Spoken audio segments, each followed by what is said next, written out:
Ydych chi'n fyfyriwr ac yn wynebu trafferthion ariannol ond heb wybod ble i droi? Mae'n bosibl y bydd cymorth brys gan Prifysgol Caerdydd ar gael yn gymorth i chi.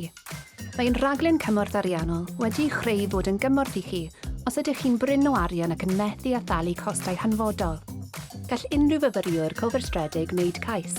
Fodd bynnag, mae ambell faen prawf y mae angen i chi eu cadw mewn cof cyn gwneud cais. Mae'n angenreidiol eich bod wedi cymryd y swm llawn o arian yr oedd gennych yr hawl iddo ar ddechrau eich cwrs. Ni all dalu am eich ffïoedd dysgu.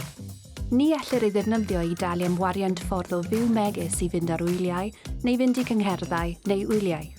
Dim ond ar gyfer bod yn gymorth gyda chostau astudio a byw hanfodol fel rent, biliau, bwyd ac unrhyw gostau annisgwyl eraill y gall gael ei ddefnyddio.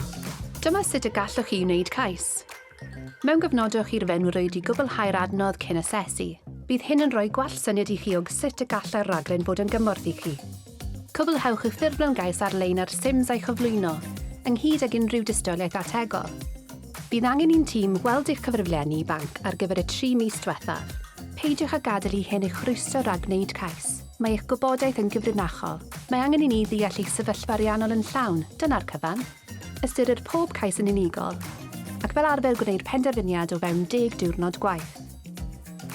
Drwy hyn, fe benir ar y cymorth sydd ei angen arnoch megis cyngor ynghylch rheoli arian, neu gymorth o ran defnyddio eich cyllid myfyrwyr yn y ffordd sy'n eich cefnogi orau. Os byddwch yn llwyddiannus, telir gwobrau Rhaglen Cymorth Ariannol yn uniongyrchol i'ch cyfrif banc. Os ydych chi eisiau sgwrsio am eich sefyllfa gyda'r tîm cymorth ariannol, cysylltwch â cyswllt myfyrwyr